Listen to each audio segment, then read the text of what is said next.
We.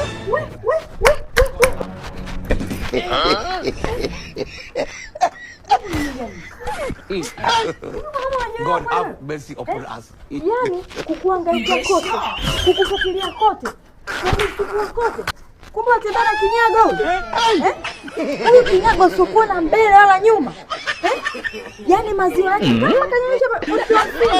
Hadi unatembea naye.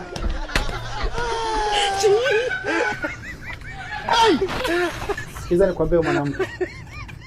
Umemwona huyu? Hivi alivyo na maziwa yake kama kanyonyesha mtu 50 sijui 100. Nimempendea hivi.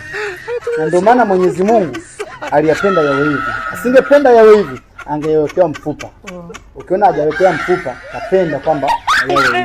Basi mimi nimpenda jinsi.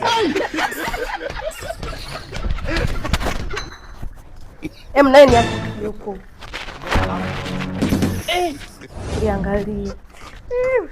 Umalaya tu. Kumbe kunambia kwa nini kauna mke? Kwa nini kunambia kauna mke? Umalaya tu kogea.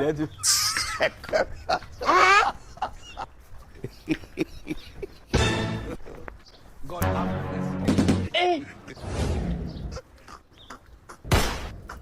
mercy.